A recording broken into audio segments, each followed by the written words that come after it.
How to quickly differentiate instruction inside of your small group. Hi everybody, my name is Marcia, and today what we're going to talk about is how to quickly differentiate small group instruction without putting a lot of extra time and effort into the planning process. And I have one simple way that I love to share out with my teachers, and I've been using this for quite a while. What I do is I have the teachers go in and they print out the Bloom's Taxonomy verbs, and I've even modified it for the modern classroom.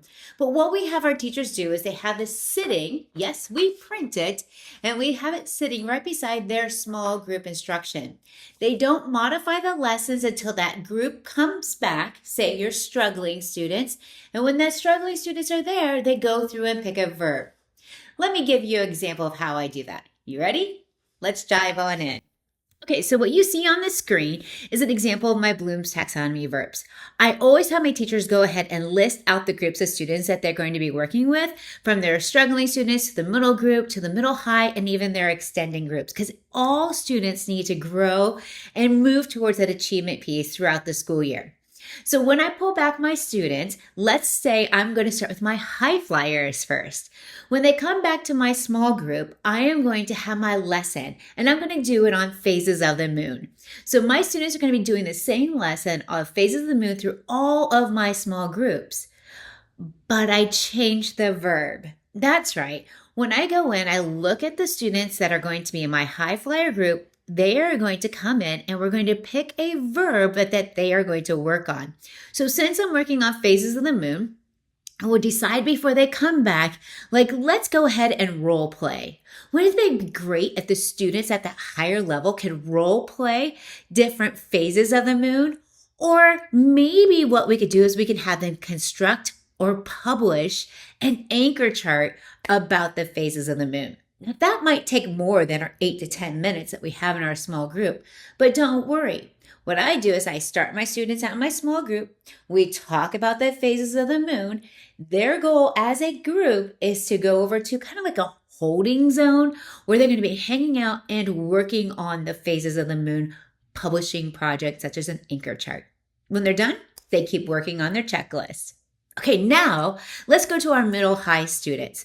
So my middle high group, I'm going to either be in a 4 or a 5. I'm going to decide what they're going to be doing. So I'm still talking about the phases of the moon. I have my lesson, but this time let's go in and let's have them break down the different phases of the moon.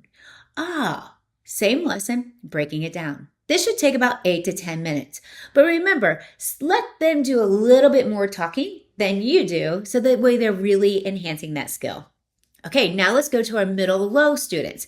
And again, any group can go back and forth between the verbs, but I like to kind of think of it as like my goal to keep growing all students.